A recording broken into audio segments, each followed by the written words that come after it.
Eu convido você a abrir sua Bíblia no livro de 2 Reis. Nós vamos ler o capítulo 6, verso de 1 a 7. 2 Reis, capítulo 6, leremos os 6 primeiros versos. O tema do nosso sermão é Surpreendidos pela Graça de Deus. 2 Reis, capítulo 6, versos de 1 a 7. Minha versão é Almeida século 21. Diz assim a palavra do Senhor. Os seguidores dos profetas disseram a Eliseu: o lugar onde moramos contigo é pequeno demais para todos nós. Vamos até o Jordão, cada um de nós trará de lá uma viga e construiremos um lugar para morarmos. Ele respondeu: ide.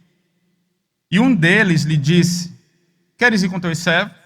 Ele respondeu: eu irei. Assim foi com eles. Chegando ao Jordão, foram cortar madeira. Mas quando um deles derrubou um tronco, o ferro do machado caiu na água, e ele gritou: ah, meu senhor, era emprestado. O homem de Deus perguntou: onde caiu? Ele lhe mostrou o lugar. Então Eliseu cortou um pau e jogou ali, fazendo flutuar o ferro, e disse: pega-o. Ele esticou a mão e o pegou. Vamos orar mais uma vez? Pai, nós louvamos ao Senhor por Tua palavra, que é viva e eficaz. E em toda ela nós encontramos os desígnios do Senhor para as nossas vidas. De forma que nós podemos andar, ó Deus, em novidade de vida, sobretudo quando raia um novo ano, ó Deus, e tantas incertezas surgem na nossa mente, no nosso coração. Mas ainda assim nós somos alimentados pela verdade de que a graça do Senhor, ela é suficiente para nos manter de pé. Amém. Muito obrigado porque até aqui o Senhor tem sustentado essa casa, essa igreja. Muito obrigado porque até aqui o Senhor tem assistido cada um de nós, e nós podemos aqui dizer: grandes coisas fez o Senhor por nós, por isso nós estamos alegres. Ó Deus, e nesta hora eu peço ao Senhor que, a despeito das minhas muitas limitações no falar, e das limitações dos meus irmãos no ouvir, eu peço que o Santo Espírito possa fazer a obra em nossos corações, nos encorajando, nos alicerçando, Deus, nos consolando, mas acima de tudo, Deus, nos fazendo lembrar mais uma vez do Evangelho, de que temos um Deus ao nosso lado, Emanuel, que caminha conosco. Nos ajuda, essa é a minha oração, eu oro em nome de Jesus. Amém. O pastor batista John Bunyan, ele escreveu um clássico chamado O Peregrino, em que ele vai descrever a trajetória que o cristão faz da cidade da destruição até a cidade celestial. O cristão, o personagem principal dessa obra, ele está fazendo essa peregrinação, essa caminhada, e em determinado ponto da sua caminhada rumo à cidade celestial, ele desvia por algum motivo o foco do seu caminho e ele cai dentro de um pântano. O pântano que cristão cai chama-se desânimo. O pântano do desânimo era um lugar lamacento, era um lugar sujo, era um lugar inóspito, onde uma vez que o viajante caísse naquele lugar, seria muito difícil sair dali sem uma ajuda externa. E essa lama, esse lamaçal, toda essa podridão, era causada e alimentada pelos inúmeros resíduos deixados pelos viajantes que por ali passavam. Os temores, as dúvidas, as apreensões, o desencorajamento, a ansiedade, as inquietações. E foi nesse pântano que cristão caiu. Mas ele conta com um socorro para sair de lá, um socorro externo. Um homem chamado Auxílio aparece para cristão. E Auxílio aproxima-se de cristão e pergunta: por que você não procurou as pedras firmes para pisar enquanto você andava por esse caminho? E cristão respondeu que o medo o havia seguido tão de perto que ele fugiu por outro caminho e caiu. E naquele momento, meus irmãos, Auxílio, ele estende a mão, ele ergue cristão, coloca o cristão em terra firme, mas antes de mandá-lo prosseguir, antes de cristão prosseguir o seu caminho, Auxílio diz assim: existem, por ordem do legislador, certas pedras boas e firmes, colocadas bem no meio do pântano. Mas nessas ocasiões em que surgem certas situações, tentações, medos ou qualquer outra mudança de tempo, essas pedras são quase invisíveis. Ou, se estiverem visíveis, os homens, por uma questão de desequilíbrio, pisam fora e então ficam atolados em seu propósito, apesar das pedras firmes estarem lá. Talvez esse capítulo de cristão, essa história de cristão, pareça com a sua história hoje. Talvez na sua vida você pudesse me contar ou relatar que sua vida estava bem, tudo ia bem, tudo fluía muito bem, mas agora, depois de um dado momento, depois de determinada situação, você encontra imerso no desânimo. E em muitos momentos da nossa trajetória, nós nos sentimos assim, afundados em uma situação adversa, independente dos motivos, e os motivos são variados. Mas eu quero que você saiba nesta manhã que este privilégio não é um privilégio só seu. Porque todo homem está sujeito aos problemas, às adversidades, ao sofrimento, às inquietações e às angústias nessa vida. E para isso, meus irmãos, não importa a condição física do indivíduo, não importa a classe social, não importa a economia, a quanto aquele indivíduo tem no banco, na sua carteira, não importa nada disso. Todos nós passamos e passaremos por aflições, essa é a nossa realidade pós-queda. E uma das coisas mais fantásticas que eu acho ao olhar para a Escritura é o fato de que ela não nos engana. A Escritura em nenhum momento nos engana enquanto essa realidade não tenta maquiar essa realidade. A realidade do sofrimento, ela perpassa toda a Escritura, mas ligado a isso, ela nos dá, ao mesmo tempo, uma visão real da realidade que nos cerca e nos aponta o caminho para vencer o sofrimento, a ansiedade, o desânimo, a falta de esperança, incertezas ou qualquer outra adversidade. Nós precisamos, nesses momentos, pisar em um terreno seguro quando nós passamos pelos dias maus. Perceba, quando nós passarmos pelos dias maus. Porque quando nós falamos sobre sofrimento, meus irmãos, sobre a adversidade, sobre incerteza, a questão não é como isso vai vir, mas quando ela virá. Porque enquanto nós estivermos nessa vida, nós passaremos por essa realidade. Essa é a nossa realidade, nossa peregrinação aqui. Mas graças a Deus nós temos a sua palavra, a Escritura, que nos aponta as pedras firmes e nos dá o caminho para que nós possamos vencer o sofrimento. E o texto que nós lemos apresenta para nós um verdadeiro drama. Um drama que está coberto de incertezas. E talvez seja a sua realidade no início desse ano, né? Olhar para os próximos 363 dias do ano, cheios de incerteza, não sabendo como vai ser o dia de amanhã, o seu futuro, e de fato isso não nos cabe saber. Mas a nossa ansiedade, nossa pequenez, a nossa visão turva e pequena nos gera uma certa ansiedade. Portanto, o drama desse texto também apresenta para nós questões assim. Talvez você, ao se deparar com esses versos, tenha achado talvez curioso essa narrativa, ou pensado como é que esses versos, essa história, essa pequena historinha está relatado na nossa Bíblia, na Escritura. Mas, meus irmãos, eu quero que você saiba que este é um daqueles textos que pode até passar desapercebido numa visão ou numa leitura superficial, mas a grande verdade é que ele nos traz uma mensagem grandiosa. E no cerne desse drama, no cerne dessa narrativa, há um milagre. E você sabe o que é um milagre. O milagre é um evento que é fora do comum. O milagre é um evento que está fora da lógica humana, que ultrapassa a lei da natureza. E talvez a ciência, ela trabalhe com esses termos, mas não é desse modo simplista ou simples que a Bíblia vai apresentar os milagres. Toda vez que há um milagre na Escritura, seja ele no Antigo ou no Novo Testamento, o milagre ele serve para autenticar o profeta em questão, dar autenticidade para o profeta em questão, bem como exibe a providência divina e a bondade de Deus na vida de quem é alvo desse milagre. Ou seja, Deus dava testemunho de si mesmo ao realizar um milagre, e as pessoas que presenciavam os milagres ficavam admiradas, espantadas. Mas, ao mesmo tempo, essas pessoas elas interpretavam o que aconteciam e glorificavam a Deus. Ou seja, o milagre não era um evento com fim em si mesmo. Portanto, os milagres contêm uma mensagem, e com esse texto não é diferente. E a grande mensagem que esses versos nos trazem tem tudo a ver com incerteza. Tem tudo a ver com sofrimento, tem tudo a ver com aflição, tem tudo a ver com desânimo, mas também tem tudo a ver com esperança. Tem tudo a ver com fé. Tem tudo a ver com provisão e tem tudo a ver com graça. Assim, eu me proponho a trabalhar esse texto, esses versos, em 3 movimentos. E à luz desses versos, nós veremos como a bondade de Deus se manifesta quando tudo vai bem, quando somos assaltados pela adversidade e quando somos surpreendidos pela graça de Deus. A bondade do Senhor nos acompanha em todos os momentos da nossa vida. Olhe comigo para o texto. Versos 1 e 2 nos diz assim: os seguidores dos profetas disseram a Eliseu: o lugar onde moramos contigo é pequeno demais para todos nós.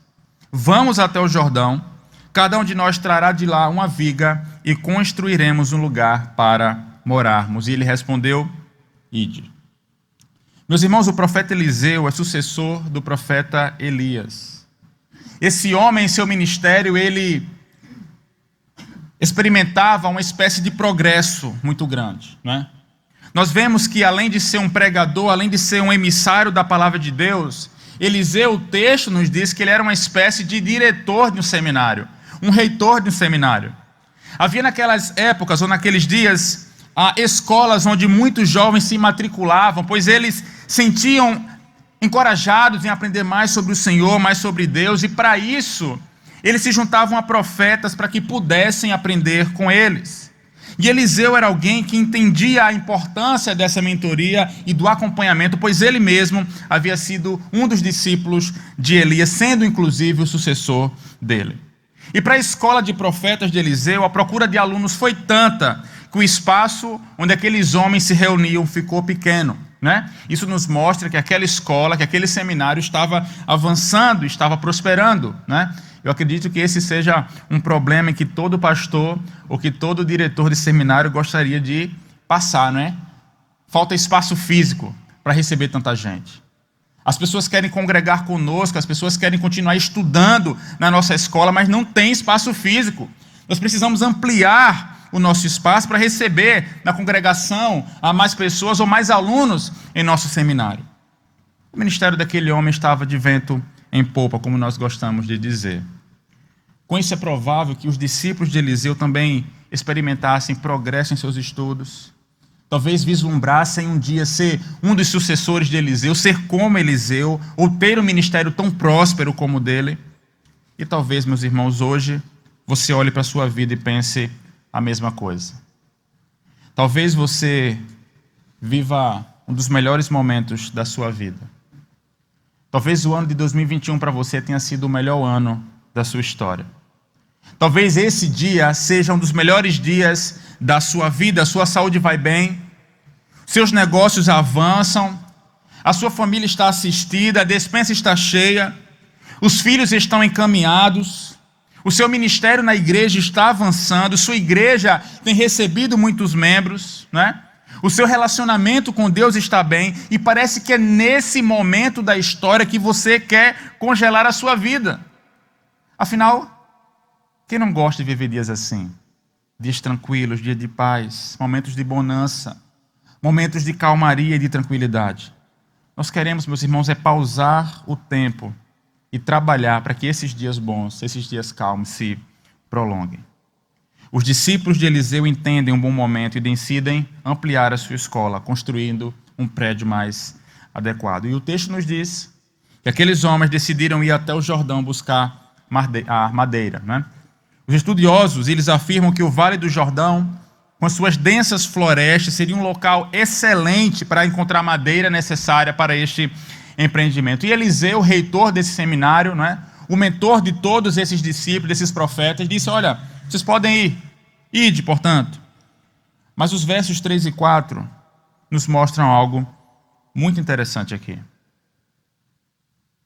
E um deles lhe disse: queres ir com teus servos? E ele respondeu: eu irei. Assim foi com eles. Esses versos nos mostram pelo menos 2 lições importantes. E a primeira delas é: os servos queriam andar com o seu Senhor. os servos queriam andar com seu senhor.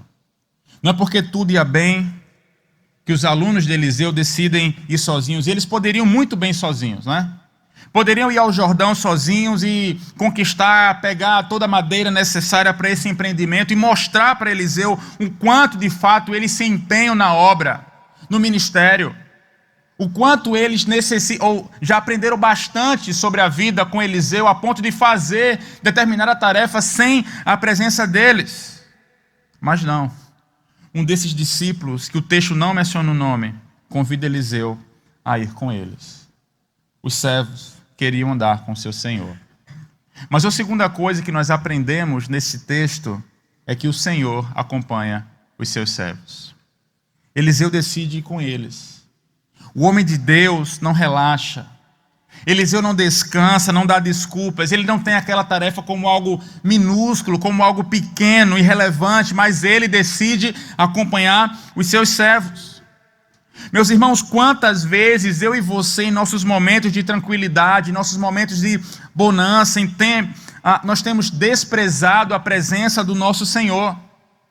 Nós temos desprezado em momentos bons de calmaria a presença do nosso Senhor, por meio de quem nós recebemos todas as coisas. O homem é tão mau que ele se acha autossuficiente, pensando que foi ele quem conquistou as coisas boas na sua vida por meio do seu trabalho, por meio da sua coragem, por meio da sua capacidade, da sua habilidade de negociar, chegando ao ponto de esquecer que toda boa dádiva e todo dom perfeito vem do alto. Nós não podemos, meus irmãos, cair no erro de lembrar do nosso Senhor apenas nos momentos de desânimo, momentos de luto, momentos de dor ou momentos de sofrimento. Graças a Deus não é assim. Graças a Deus não é assim. Mas supondo que Deus estivesse ao seu lado nos dias de sofrimento, na mesma medida em que nós nos relacionamos com Ele nos dias bons, como Ele assistiria a você? Como Ele assistiria a sua igreja? Como Ele nos assistiria? É por isso que essa palavra também é para você que hoje está passando por águas tranquilas. Lembre-se do seu Senhor.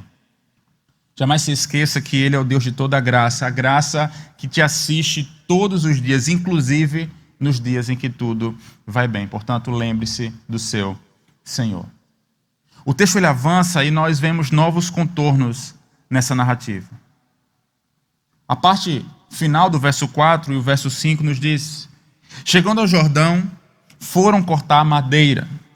Mas quando um deles derrubou um tronco, o ferro do machado caiu e ele gritou: ah, meu senhor, era emprestado. Um daqueles homens, um daqueles servos, um daqueles discípulos, que de coração aberto foi trabalhar numa causa legítima, numa causa justa, ele foi assaltado pela adversidade.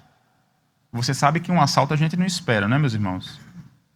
A gente está andando tranquilamente e de repente vem sobre nós determinado cidadão que quer subtrair de nós algum objeto, não é verdade? Então, o assalto não se espera.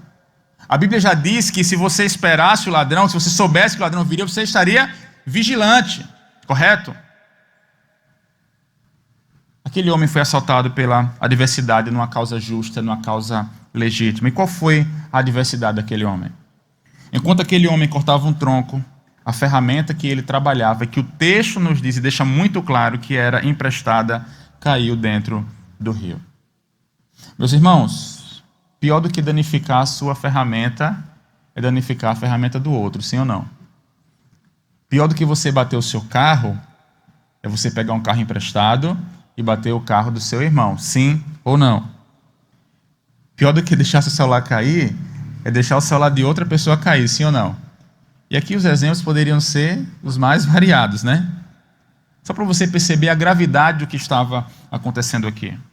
Mas antes de você pensar que isso é bobagem, porque uma ferramenta nova você compra na Amazon, não é? Você vai lá na esquina e você compra uma ferramenta nova rapidamente.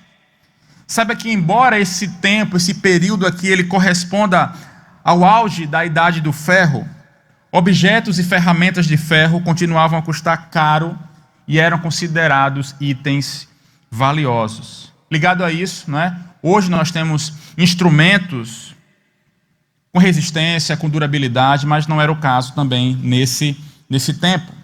Isso era tão sério e causava tantos problemas que Moisés ele deu uma lei especial referente ao dano que poderia ser causado ao ferro do machado, ou se o ferro do machado saltasse do cabo, né, e machucasse alguém. Lá em Deuteronômio capítulo 19 nós temos essa palavra de Moisés que indica para nós que isso acontecia com certa frequência. E aquele jovem, certamente, ao pedir essa ferramenta emprestada, não contava com essa situação adversa. Se a lei dos animais, eu quero que você atente para isso, se a lei dos animais, ou acerca dos animais emprestados, também se aplicasse às ferramentas, então esse discípulo ele deveria reembolsar pelo ferro perdido a pessoa que o havia emprestado a ferramenta. E se ele não tivesse com o que pagar, como pagar, se ele não tivesse dinheiro para acertar, para quitar o seu débito, não tinha problema nenhum. Não tem problema, ou não tem dinheiro, não tem recurso, não tem problema. Você vai trabalhar como escravo, né, até que a sua dívida seja paga. Mas o dono precisava ser indenizado totalmente. Então perceba a gravidade do que acontece aqui. É muito provável que nesse momento um turbilhão de pensamentos passe pela cabeça daquele jovem, né? A ferramenta caiu, era emprestada, eu não tenho como pagar. A água do rio é uma água barrenta, é uma água suja, eu não posso mergulhar, eu não posso abrir meus olhos dentro dela, porque eu não vou conseguir enxergar, né? Eu não vou conseguir terminar o meu trabalho. A ferramenta caiu, agora eu vou ter que chamar outras pessoas, vou ter que chamar o meu mentor, Eliseu, para vir até aqui. Então todo mundo vai ter que parar o seu trabalho, a empreitada, para vir aqui me ajudar a achar essa bendita ferramenta. Ou seja, eu vou acabar sobrecarregando o outro ou outras pessoas. São tantas variáveis, meus irmãos, em tão pouco tempo, que a cabeça daquele jovem parece que vai explodir. Eu suponho que isso tenha acontecido com ele, né? Isso é uma inferência que eu faço ao texto, porque em momentos assim, é isso que acontece comigo. É isso que acontece com você. É assim que acontece conosco quando nós somos pegos e assaltados pela adversidade. Quando tudo está bem na nossa vida e de repente nós chegamos ao trabalho e tem uma carta em cima da nossa mesa dizendo que nós estamos desligados do nosso emprego. Ou quando você vai numa consulta médica esperando uma coisa, um diagnóstico de um médico, mas é outra coisa que acontece para você, não é o diagnóstico que você gostaria. É quando o seu filho lhe dá uma notícia desagradável, quando você recebe um telefonema indigesto, quando você discute com uma pessoa muito especial para você e aquele relacionamento de tantos anos por conta de uma bobagem. Leia-se assuntos relacionados à política. A amizade de tantos anos se esvai. Quando você perde a alegria de vir à igreja, de estar com os irmãos, ou quando você perde o seu prazer de servir a Deus.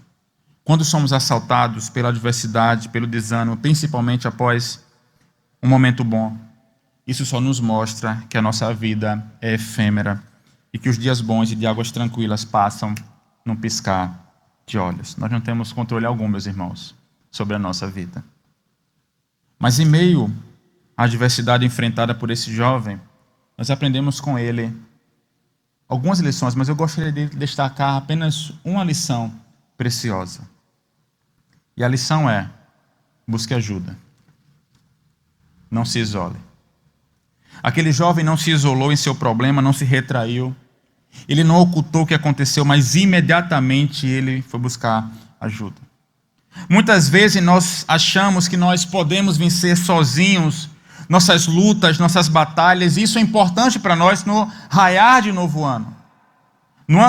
Nesse ano onde nós, em algum momento, seremos assaltados pela adversidade, nós precisamos recorrer ao outro para nos ajudar.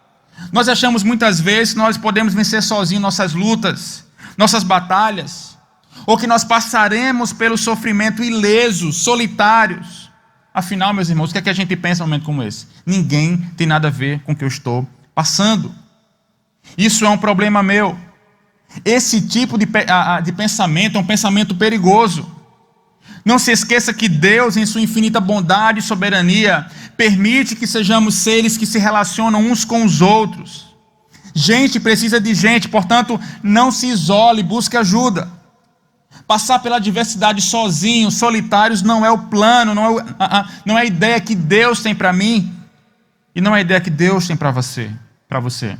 Nós somos chamados à mutualidade, a nos alegrar uns com os outros, mas também a chorar uns com os outros. Mas é muito importante que você busque ajuda e saiba buscar ajuda. Que você busque ajuda nas pessoas certas. Pessoas que te conhecem.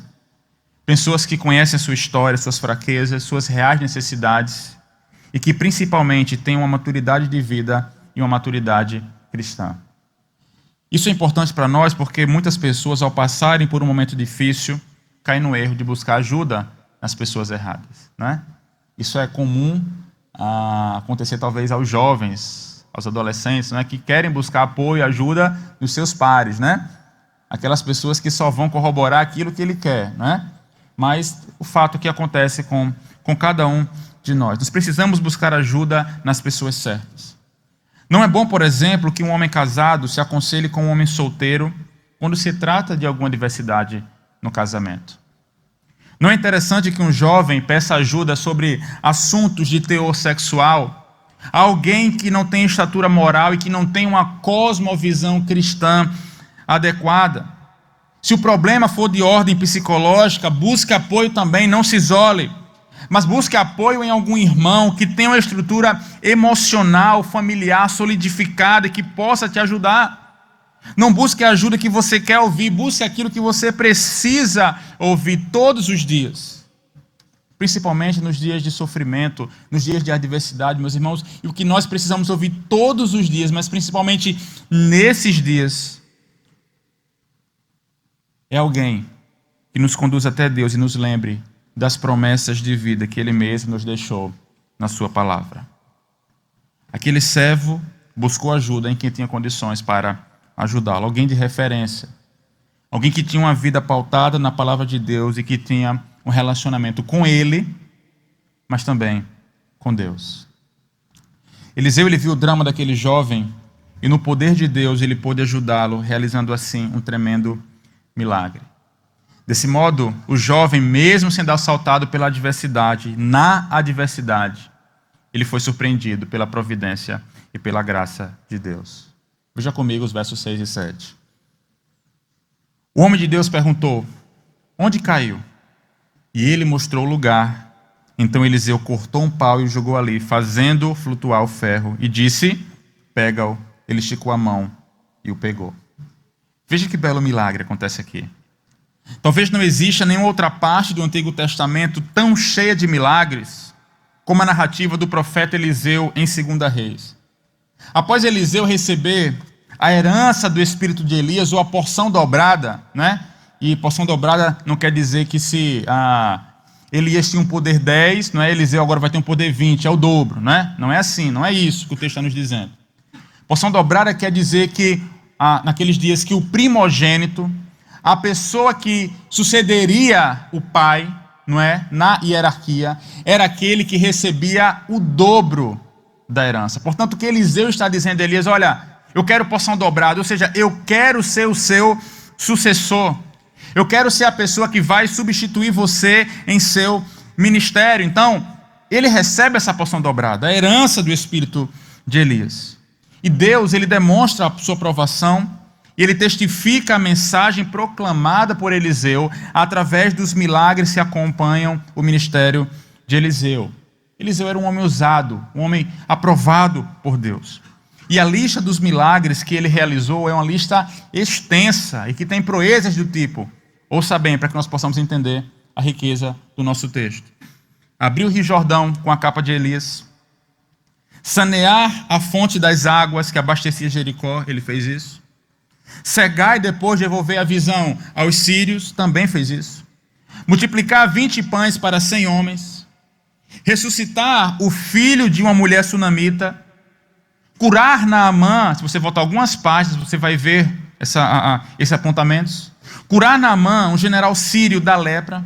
E tantos outros sinais poderiam ser ditos, mas dentre tantas coisas, meus irmãos, dentre tantos milagres, havia espaço para fazer flutuar um machado que caiu dentro do rio.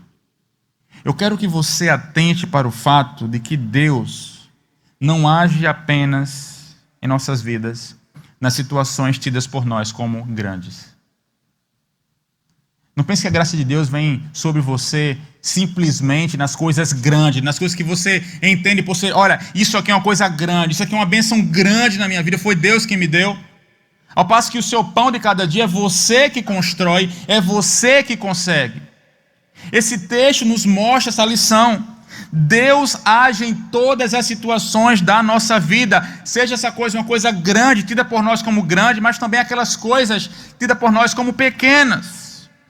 Deus não é um Deus que cuida apenas das coisas difíceis, mas Ele está atento aos mínimos detalhes que passam na minha vida e na sua vida. Ele pode ressuscitar o filho de uma mulher, Ele pode libertar uma nação dos seus inimigos, pode restaurar a saúde do general do exército, mas também pode assistir um estudante que perdeu uma ferramenta emprestada. Portanto, não interessa se a sua adversidade é pequena ou grande aos seus olhos. Se a incerteza que vem sobre você é: conseguirei sustentar minha família esse ano? Ou em que faculdade devo matricular meu filho, minha criança, em que escola, enfim. Independe dessas incertezas. Deus ele nos assiste em todas elas. Apresente a sua dor diante do Senhor, seja ela qual for. Apresente a sua incerteza, a incerteza que vem sobre você, a sua ansiedade diante do Senhor, seja ela qual for, porque para Ele o tamanho do seu problema não faz a menor diferença. Muitas vezes nós agimos com Deus, isso é, infelizmente, da forma como nós agimos com as pessoas. E muitas vezes nós tratamos Deus da forma como nós tratamos as pessoas. Talvez alguém chegue para você e diga assim: meu irmão, por que você está triste, né? O que você tem? E você fala o quê? Nada não. Está tranquilo. Ou talvez você desabafe para um irmão, para um amigo, depois de contar para ele tudo aquilo que tem desanimado você, suas incertezas, sua ansiedade, aquilo que tem machucado você, você olha para ele e diz assim: desculpa aí por fazer você perder seu tempo ouvindo essas coisas. Muitas pessoas pensam exatamente assim. Muitos pensam que o seu problema é tão pequeno e não merece ser levado a Deus. Afinal, Deus está sempre tão ocupado com tantas coisas importantes que Ele não vai querer ouvi-lo. Mas quem lida com Deus dessa maneira, meus irmãos, saiba, enxerga um Deus limitado. A nossa visão de Deus deve ser construída a partir das Escrituras, e a Bíblia nos apresenta um Deus que trata dos grandes problemas da humanidade, mas que também está atento aos mínimos detalhes da nossa vida. É por isso que eu penso que o mais interessante nessa passagem não é o fato de um machado flutuar, mas o fato de que Deus olhou para a vida de um homem comum, para a vida de um estudante que pega uma ferramenta emprestada e a perde. Um homem que não aparece o seu nome. Nós não sabemos o nome desse discípulo, desse jovem, desse servo. Nós não o conhecemos, mas Deus sabia quem era. Deus o conhecia. Assim, se você tiver de sair daqui hoje com a grande lição, saia com o fato de que as suas pequenas necessidades são igualmente importantes para o Deus que governa a criação e a sustenta. Portanto, apresente todas as suas dores, desânimos e sofrimentos a Ele, porque para Deus não existem fatos e não existem vidas sem importância. Deus cuida do universo e Deus cuida de você, mesmo naqueles momentos em que você se sinta atentado a pensar que Ele, por ser grande demais, não se preocupa com você. E o que é isso, meus irmãos, senão graça? Nós não merecemos, mas mesmo assim Deus nos assiste em todas as nossas necessidades, em todos os momentos. Como essa história ela conforta o seu coração? Atente para a maravilhosa verdade de que o Deus de toda graça não apenas nos salva pela graça, mas também graciosamente Ele supre todas as nossas necessidades. Aquele servo, ele contou com a presença do seu Senhor ao seu lado. Eliseu foi compassivo e, através da instrumentalidade dele, Deus realizou uma grande proeza, um grande milagre. Igualmente, eu e você também podemos contar com o nosso Senhor. Davi, no Salmo 124, ele reconhece que a presença do Senhor ao lado do povo de Israel fez toda a diferença quando aqueles homens estavam passando por um grande perigo. Ele abre o Salmo dizendo assim: se não fosse o Senhor que estivesse ao nosso lado, Israel que o diga. E aí ele começa a descrever catástrofes que poderiam acontecer com o povo de Israel se o Senhor não estivesse ao seu lado. Mas Davi finaliza o salmo dizendo: o nosso socorro está no nome do Senhor. E perceba que Israel não foi um povo linear, não é? A história do povo de Israel não é linear no sentido de que o povo sempre foi obediente a Deus. Não, nós vemos que há altos e baixos dentro da história do povo de Israel, mas mesmo diante desses altos e baixos, Deus, ele permanece fiel à promessa que ele fez ao povo, de que Israel seria o seu povo e que ele seria eternamente o seu Deus. É por isso que nós precisamos lembrar dia e noite que nós somos povo do Senhor, que ele nos guarda, e que a sua promessa sobre a nossa vida dura para sempre, porque não há nada que tenha sido escrito sobre ele que ele não venha cumprir. Mas o mesmo Deus que está atento às decisões internacionais, né? Aquilo que acontece lá em Washington, na Casa Branca, aquilo que acontece na China ou em Brasília, que controla o mundo, é o mesmo Deus que se preocupa com os detalhes da nossa vida. Por mais simples que sejam, Deus está atento a tudo. O próprio Jesus nos diz essa verdade em Mateus 10, ao nos dizer que até os cabelos da cabeça de vocês estão todos contados. Portanto, não tenham medo. Essas palavras podem muito bem serem comprovadas no texto que nós lemos hoje. Não há um detalhe em nossa vida que o nosso Deus deixe passar. Não há uma só situação que Ele não controle. E não há nada nessa vida que o assalte, que o pegue de surpresa.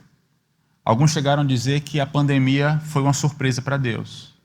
Mas isso é uma inverdade para o Deus que governa a história. Ele é o Deus que não pode ser pego de surpresa. Mas Ele é o Deus que realmente se importa com o seu povo, como se o seu povo fosse um homem só. Muitas vezes nós imaginamos numa sequência lógica que Deus nos ama, mas assim, no geral, né? Deus ama o mundo, estou no mundo, logo Deus me ama, né? Deus nos ama, meus irmãos, porque Ele tem um amor particular por mim e por você, seus filhos, aqueles que são objetos da sua graça. Deus ele demonstrou sua aprovação a Eliseu e testificou a mensagem por ele proclamada através dos milagres que acompanharam o seu ministério. Do mesmo modo, se deu a multiplicação de milagres quando Deus testificou o ministério do seu próprio Filho, Jesus. Jesus, após o batismo, após a palavra do Senhor vir até ele dizendo: olha, esse aqui é meu Filho amado em quem me comprazo, depois inicia o seu ministério público, né? Jesus ele é a personificação do cuidado de Deus sobre as nossas vidas. Ele é o Senhor que caminha ao nosso lado. Cristo Jesus, aquele que é, como disse o profeta Isaías, o Emanuel, Deus conosco. Ele é aquele que é maior do que Elias, Eliseu. Ele é aquele que é maior do que qualquer profeta. Os profetas eram aqueles homens que falavam em nome de Deus, mas hoje nós temos um Senhor que caminha ao nosso lado e que é o próprio Deus. E para além de cuidar somente das nossas necessidades físicas e materiais, Cristo Jesus nos supre, nos salva e nos guarda da nossa maior necessidade, que é a necessidade de salvação diante dos nossos pecados. E se Ele, meus irmãos, foi até as últimas consequências por amor de nós, com mais Ele nos assistirá em nossas fraquezas. Essa é a nossa maior segurança. Estamos seguros em Cristo, e todo aquele que se achar nele terá vida. A nossa vida está para sempre guardada em Cristo Jesus, seja aqui ou na eternidade. Isso independe se estamos passando por um momento difícil, por dias incertos. Em Cristo nós estamos seguros. Independente do que 2022 reserva para mim ou para você, Nós precisamos sair daqui com a certeza de que em Cristo nós estamos guardados. É muito bom quando no meio da adversidade sabemos que o nosso Deus está conosco. E a grande boa notícia é que o Senhor pode recuperar aquilo que perdemos e nos colocar de volta ao trabalho. Não quero dizer que Ele vai te dar um carro, né? Não quero dizer que se você perder um carro, Ele vai te dar um carro. Se você perder um emprego, Ele vai te dar um emprego. Não, não é isso que eu estou falando. Mas que se perdermos o ânimo, a esperança, a vontade de viver, ou se nós perdemos qualquer outra coisa, o Deus Trino, em sua sabedoria e graça, nos dá novo ânimo, nos dá esperança e recupera a nossa alegria de viver. Ele é o primeiro auxílio que nós devemos buscar. Ele é o verdadeiro Senhor que caminha ao nosso lado. Nossos amigos podem falhar. Eu disse há pouco, olha, não se isole, busque ajuda, e de fato devemos fazer isso, não é? Mas muitas vezes nós colocamos a nossa esperança em algumas pessoas, e essas pessoas que nós buscamos ajuda, pessoa que tem uma estatura moral, que pode de fato te ajudar, como mencionei, que atende todos os pré-requisitos para isso, mas ainda assim essas pessoas podem falhar com você. Nossos amigos podem falhar conosco, nossos irmãos em algum momento podem fracassar, mas aquele que disse, eu estou convosco todos os dias, até o final dos tempos, jamais nos frustrará. Assim, meus irmãos, enquanto esperamos pelo dia em que Deus fará nova todas as coisas, vamos manter nossos olhos naquele que é maior do que Eliseu, que é Jesus Cristo.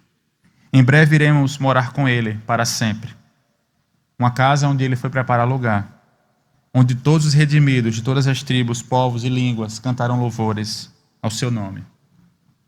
Nesse dia não haverá mais sofrimento, não haverá mais incerteza, não haverá mais dor, desânimo, adversidade, ansiedade, enfim, problemas financeiros, não haverá mais câncer, não haverá mais a coronavírus, problemas familiares, enfim, chega de lágrimas, chega de luto. Todos os redimidos, aqueles que experimentaram a salvação de Deus pela graça e que viveram da graça supridora de Deus nessa vida, exaltarão o Senhor, que cuida do universo, cuida da nossa salvação, mas que também cuida de você nos mínimos detalhes. O que é que nós podemos extrair para que nós possamos caminhar nesse ano? Primeiro, lembre-se do seu Senhor quando tudo vai bem. Mesmo nos dias tranquilos desse ano de calmaria, lembre-se sempre do seu Senhor. Busque ajuda nos momentos de adversidade, nos momentos de incertezas, de dor, de luto, de sofrimento. Não se isole. Não passe pela adversidade sozinho. A membresia é uma membresia pactual, né? Onde um membro tem responsabilidade sobre o outro membro, onde nós devemos assistir o outro, assim como toda a igreja deve assistir um membro apenas. Portanto, não se isole, busque ajuda. Saiba que Deus está contigo. O Emanuel está ao seu lado todos os momentos da nossa vida, das nossas trajetórias, da nossa trajetória. E, em último lugar, descanse no fato de que Deus está sempre atento aos mínimos detalhes que passam em nossa vida, para o louvor da sua glória e para a alegria do seu povo. Vamos orar? Ó Senhor, tem misericórdia de nós, Pai, por todas as vezes que em momentos tranquilos, em momentos bons, de calmaria em nossas vidas, nós temos vivido como se nós não conhecêssemos o Senhor. Ó Pai, somos tão falhos, pequenos, miseráveis. Nós dependemos em todas as instâncias da graça do Senhor, a graça que sempre nos surpreende. Quando nós olhamos para o pão sobre a mesa e encontramos alimento, ó Deus, encontramos a graça do Senhor ali, pois sabemos que é o Senhor quem nos sustenta. Ó Deus, que nós possamos lembrar do Senhor em todos os momentos da nossa vida. Ó Deus, quebra o nosso orgulho por todas as vezes que nós queremos passar pelo sofrimento, mas sozinhos, achando que nós conseguimos vencer sem a ajuda do outro. Tem misericórdia de nós, Pai. O Senhor nos fez para a mutualidade, para a alegria mútua, Deus, mas também para o choro mútuo. Nos ajuda para que nós possamos chorar com nossos irmãos. que nós possamos nos alegrar também com o outro, Deus. Nos ajuda a nos fazermos presentes nas necessidades dos nossos irmãos.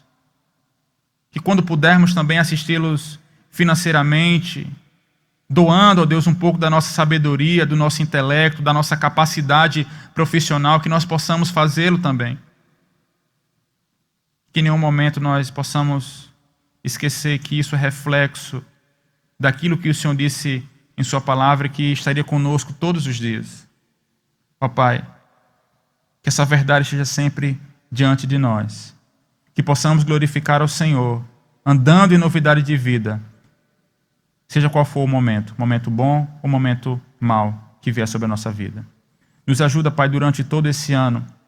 E se há alguém aqui que o coração está cheio de incertezas, ansiedades, do que esse ano reserva para nós, ó Deus, que nós possamos saber que, acima de tudo, esse é o ano do Senhor.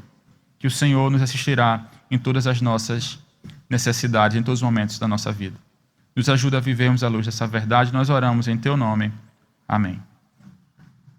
Tudo que tens feito, por tudo que vais fazer, por tuas promessas e tudo que és, eu quero te agradecer com todo o meu ser. Te agradeço, meu Senhor. Te agradeço, meu Senhor. Te agradeço por me libertar e salvar, por ter morrido em meu lugar. Te agradeço, Jesus, te agradeço. Eu te agradeço, te agradeço por tudo que tens feito, por tudo que vais fazer, por tuas promessas e tudo que és.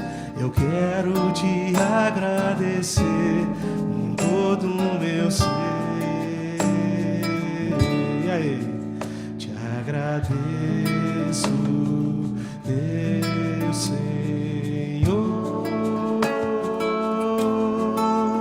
Te agradeço, meu Senhor. Te agradeço por me libertar e salvar,